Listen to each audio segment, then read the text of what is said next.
Hello అండి, అందరికీ నమస్తే. సో మహానాడు 2026 నిజానికి తెలుగుదేశం పార్టీకి మహానాడు అంటే ఒక భావోద్వేగ పండుగ లాంటిదన్నమాట. ఎందుకంటే మహానాడు ప్రత్యేకత ఏంటంటే దేశవ్యాప్తంగా ఏ రాజకీయ పార్టీ కూడా సంవత్సరానికి ఒకసారి ఇంత గ్రాండ్గా సెలబ్రేట్ చేసుకోదు. 1983లో ఎన్టీఆర్ గారు ఉన్నప్పుడే ఫస్ట్ మహానాడు నిర్వహించారు. ఆ మహానాడికి దేశవ్యాప్తంగా కాంగ్రెస్ వ్యతిరేక పక్షాల నాయకులను పిలిచారు.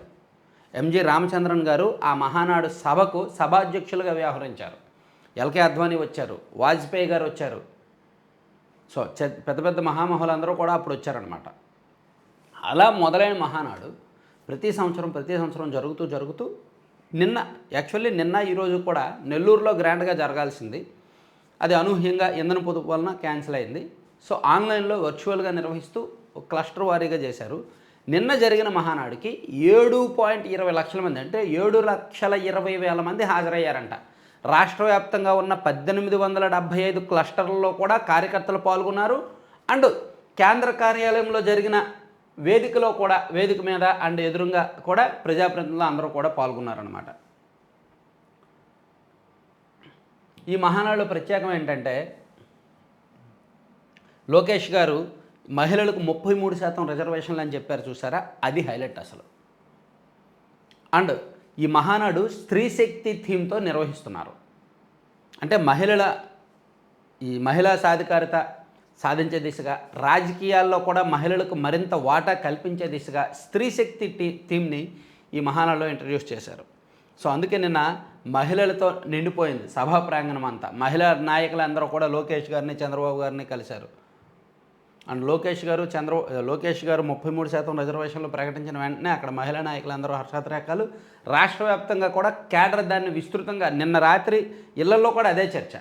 ఈ 33% రిజర్వేషన్లు దేశవ్యాప్తంగా పార్లమెంట్లో చట్టం వచ్చినా రాకపోయినా టీడీపీ వచ్చే ఎన్నికల్లో 33% సీట్లు మహిళలకు ఖచ్చితంగా ఇస్తుందనే చెప్పడంతో ఈ కార్యకర్తలు ఇంకా కాళ్ళు ఎగరేసుకొని మరి ఇళ్లలో అదే ప్రచారం చేస్తున్నారనమాట.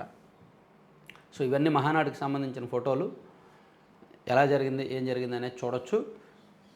ఇందులో అనేక తీర్మానాలు కూడా ఆమోదించారు. ఒకసారి ఆ తీర్మానాలు మనం చూస్తే మహానాడులో నిన్న ఆమోదించిన తీర్మానాలు కాపు ఓట్ల కోసమే జగన్ ప్రేమ. యాక్చువల్లీ కాపు సంక్షేమం తీర్మానాన్ని ఒకటి ప్రవేశపెట్టారు, అది జ్యోతుల్ నెహ్రూ గారు ప్రవేశపెట్టారు. అండ్ కార్యకర్త అధినేత అనే తీర్మానాన్ని ఒకటి ప్రవేశపెట్టారు, మంత్రి సబితా గారు ప్రవేశపెట్టారు దాన్ని.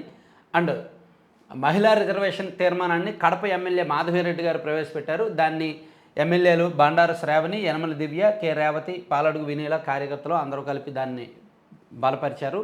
అండ్ పేదల పార్టీగా టీడీపీకి బ్రాండ్ అని పేదల సేవలో పార్టీ అనే తీర్మానాన్ని కాలువ శ్రీనివాసులు ప్రవేశపెట్టారు.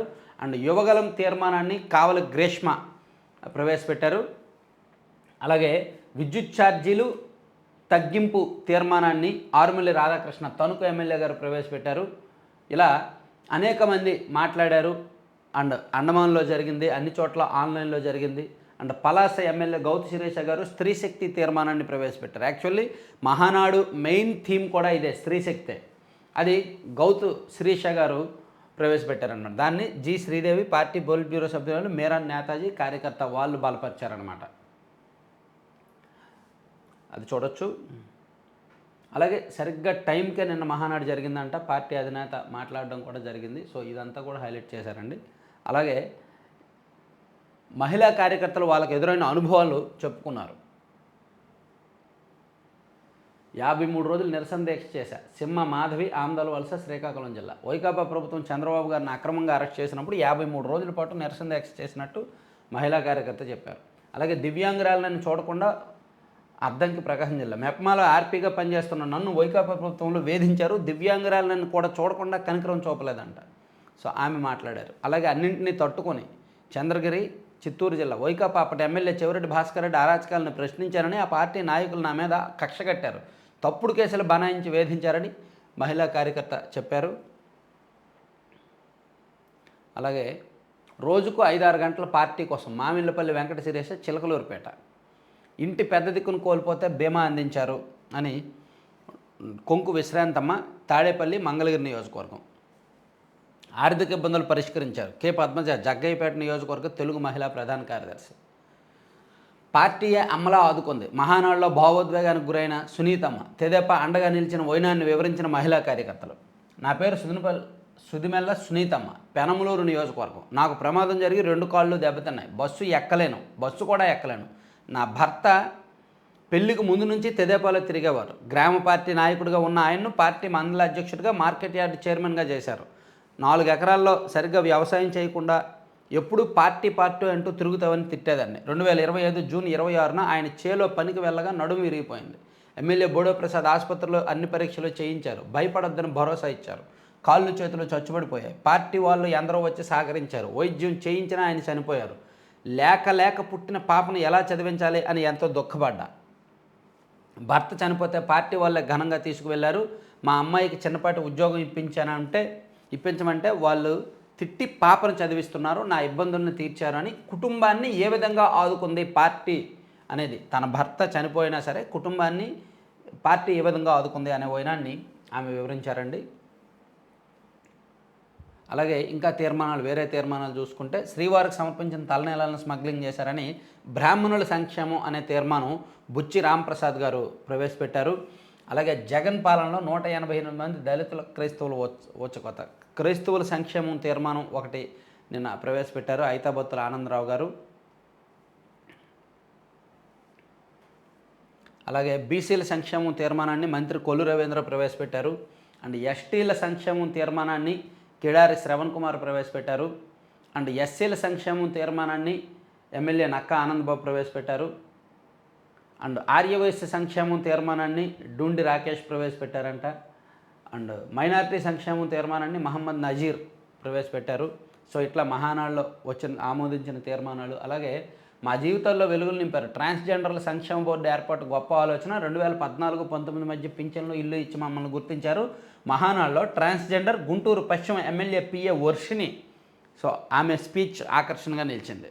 సో ట్రాన్స్జెండర్లకు కూడా టీడీపీ గుర్తింపునిచ్చింది అనేది ఆమె అత్యంత కీలకంగా చెప్పుకొచ్చారనమాట. సో ఇది మహానాడుకి సంబంధించి ఓవరాల్గా అవుట్లైన్స్. అలాగే అసలు మహానాడు చరిత్ర ఏంటి అని తెలుసుకోవడానికి మీరు ఈ నెల మ్యాగజైన్ చదవచ్చు. మన మెంటలీ మ్యాగజైన్ మీ అందరికీ తెలిసే ఉంటుంది. గుండుసూది ఛానల్ నుంచి మ్యాగజైన్ ఒకటి రన్ చేస్తున్నాం 5 నెలల నుంచి కూడా. ఈ నెల మ్యాగజైన్లో మనం కవర్ పేజీ అదే చేసాం. అసలు మహానాడు చరిత్ర అంటే ఎలా ప్రారంభించారు, ఎప్పుడు ప్రారంభించారు, అసలు మొదటి నుంచి ఏం జరిగేది అనేది రాసాం. నిజానికి ఇది ఇంకా ఎక్కువే రాసాము, 4 పేజీలు. కానీ మహానాడు అనూహ్యంగా ఆన్లైన్ పెట్టారు కదా, కాస్త ప్రభావం తగ్గుద్దేమని చెప్పి కుదించి చిన్న స్టోరీ రాసాం. అలాగే ఈ నెల మ్యాగజైన్లో పవన్ విజయ్ ఓ పొలిటికల్ క్లారిటీ అని, అసలు పవన్ కళ్యాణ్ గారు భవిష్యత్ ప్రణాళికలు ఎలా ఉండబోతున్నాయి, ఇప్పుడు వరకు ఆయన ఎక్కడ ఫెయిల్ అయ్యారు, ఆయన వ్యూహం ఎక్కడ తప్పు జరిగింది అనేది ఒక స్టోరీ రాసుకొచ్చాం. అలాగే సీనియర్ మంత్రి సెల్ఫ్ గోల్ అని ఒక మంత్రి గారికి సంబంధించి ఆయన నియోజకవర్గంలో కేడర్ను పట్టించుకోకపోవడం, బాగా వ్యతిరేకత రావడం, ఈ అంశాలన్నీ కూడా ఇచ్చాము. అలాగే రేవంత్ 2.5 ఏళ్ల పాలన హిట్టా ఫట్టా. రేవంత్ రెడ్డి గారు అధికారంలోకి వచ్చి 2.5 ఏళ్ళు అవుతుంది. సో ఆయన పాలన ఎలా ఉంది, పబ్లిక్ ఫీడ్బ్యాక్ ఎలా ఉంది అనేది తీసుకొని అక్కడ అదొకటి ఇచ్చామన్నమాట. ఇట్లా అనేక అంశాలను మనం మ్యాగజైన్లో కవర్ చేసాం. మ్యాగజైన్ కావాల్సిన వాళ్ళు ఈ నెంబరు 7569843473 7569843473 నెంబర్కి మీరు వాట్సాప్లో మెసేజ్ చేయండి. లేదా ఆ నెంబర్కి గూగుల్ పేలో ₹600 పంపిస్తే 6 నెలలు, ₹1200 పంపిస్తే 12 నెలలు మీకు మ్యాగజైన్ పంపిస్తాం. ప్రతి నెల మంత్లీ మ్యాగజైన్ మీ ఇంటికి వచ్చేస్తుంది. ఈ నెంబర్కి గూగుల్ పే చేసి మీ అడ్రస్ని ఇదే నెంబర్కి పంపించండి వాట్సాప్లో. Thank you very much.